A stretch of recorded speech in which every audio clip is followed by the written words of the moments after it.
ఎడారిలో సెలవు. జనవరి 4వ తేదీ కొరకు వ్రాయబడిన ఈ భాగాన్ని మీకు చదివి వినిపిస్తున్నది సహోదరుడు పాల్ సుందరం.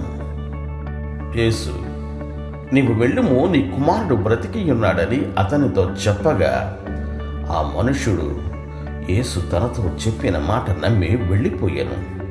యోహాను శుభవార్త 4వ అధ్యాయము 50వ వచనము. ప్రార్థన చేయనప్పుడు మీరు అడుగుచున్న వాటి నెలను పొందియున్నామని నమ్ముడి. మార్కు శుభవార్త 11వ అధ్యాయము 24వ వచనము.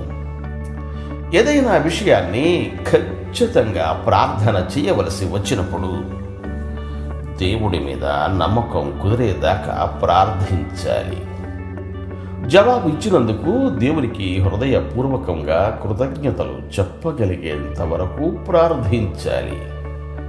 జవాబు ఇంకా ప్రత్యక్షం కాకపోతే అది అవుతుందా లేదా అన్న అపనమ్మకం నీలో ఉన్నట్టుగా ప్రార్థించకూడదు. ఇది జరిగేలా లేదు, జరిగేలా చెయ్యి ప్రభువా అని ప్రార్థించకూడదన్నమాట. అలాంటి ప్రార్థన ఏమీ సహాయం చెయ్యదు, సరికదా?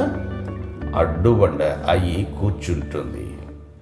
ఇలాంటి ప్రార్థన నువ్వు చేసినప్పుడు నీకు ఉన్న కాస్తో కూస్తో విశ్వాసం కూడా పూర్తిగా తుడిచిపెట్టుకుపోతుంది. ఇలాంటి ప్రార్థన చెయ్యాలి అనే ప్రేరేపణ ఖచ్చితంగా సైతాను నుండి వచ్చినది. అవసరమైన విషయాన్నే మరోసారి దేవుని ఎదుట విజ్ఞప్తి చేయడంలో తప్పులేదు. అయితే ఆ ప్రార్థనలో విశ్వాసం ఉట్టిపడుతూ ఉండాలి. విశ్వాసం ఆవిరైపోయేదాకా ప్రార్థించవద్దు. జవాబు కోసం కనిపెడుతున్నాను, నీ మీద నమ్మకంతో ఉన్నాను, నీ నుండి రాబోతున్న ఆ జవాబు కొరకు వందనాలు అంటూ ప్రార్థించాలి. జవాబు వస్తుందని తెలిసి దానికోసం స్తోత్రాలు చెల్లించడం కన్నా గట్టి విశ్వాసం వేరే లేదు. విశ్వాసాన్ని తుడిచిపెట్టే దీర్ఘ ప్రార్థనలు దేవుని వాగ్దానాలను తృణీకరించడమే కాక మన హృదయాలలో అవును అంటూ మెల్లగా వినిపించే ఆయన స్వరాన్ని కూడా నొక్కేస్తాయి. ఇలాంటి ప్రార్థనలు హృదయంలోని అల్లకల్లోలాన్ని తెలియజేస్తాయి. అల్లకల్లోలానికి కారణం జవాబు రాదన్న అపనమ్మకమే. విశ్వాసులమైన మనము అనగా విశ్వాసము ఉన్న మనము ఆ విశ్రాంతిలో ప్రవేశించుచున్నాము. హెబ్రీయులకు వ్రాసిన లేఖ 4వ అధ్యాయము 3వ వచనం. విశ్వాసాన్ని ఇంకిపోజేసే ప్రార్థన ఎలా వస్తుందంటే దేవుని వాగ్దానం గురించి పట్టించుకోకుండా మనం అడిగిన విషయం ఎంత అసాధ్యమైనదో అన్న దాని మీద మనస్సు లగ్నం చేసినప్పుడు వస్తుంది.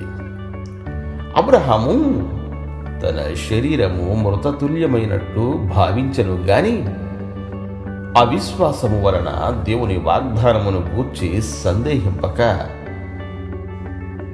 విశ్వాసాన్ని వాడిపోయేలా చేసే ప్రార్థనలు మనము చేయకుండా ఉండేలా జాగ్రత్త పడదాం. విశ్వాసం అన్నది ఒక ఆలోచన కాదు, ఒక దృశ్యము కాదు, ఒక వివేచన కాదు, దేవుని మాటను ఉన్నదున్నట్టు నమ్మడమే. ఆందోళన ఎప్పుడు మొలకెత్తుతుందో విశ్వాసం అప్పుడే వాడిపోతుంది. నిజమైన విశ్వాసం పుట్టడమే ఆందోళనకు స్వస్తి. అన్నీ చక్కగా అమరుతూ ఉంటే నువ్వు విశ్వాసాన్ని ఎప్పుడూ నేర్చుకోలేవు.